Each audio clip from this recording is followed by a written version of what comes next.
So, hello mga kachilak. Flex ko lang yung bago kong lagay na tint. Ayan, so may advice din ako sa mga gusto magpa-tint. So, time check tayo, 2:30 PM. So, yan yung weather natin ngayon. Medyo nabawasan ng init kasi parang makulimlim siya.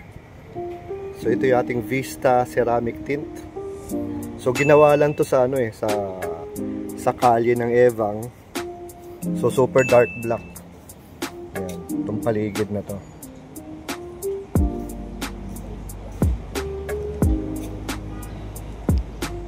So in fairness, itong Vista ceramic tint ay maganda siyang tint compare sa ibang mga brands.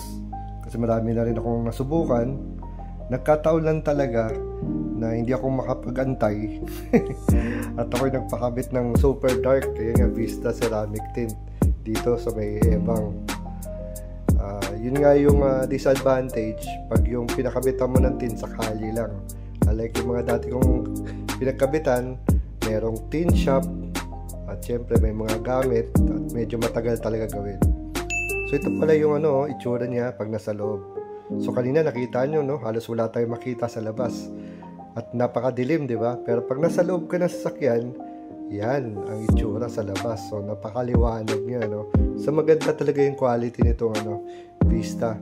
So ito yung mga mga bubbles, ayan, sa driver's door sa side.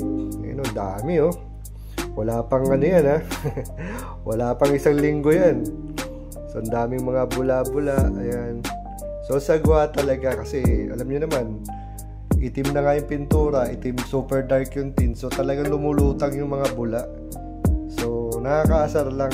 Ewan ko ba, hindi ko din alam bakit nagmamadali ako. So in other words, babalik ulit ako doon sa Phantom kasi yung windshield ko nung nakuha ko tong unit na to, yun yung una ko pinapalitan. Maganda rin doon, merong garahe, may bubong, enclosed.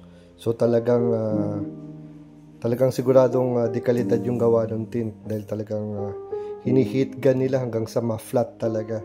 So mababawasan talaga yung mga bula tsaka yung mga yung mga nakikita nyo ngayon. So ngayon ko nga lang naranasan to ganitong kadaming bula. Almost yung buong paligid na ginawa palpak. So anyway, sana may natutunan kayo.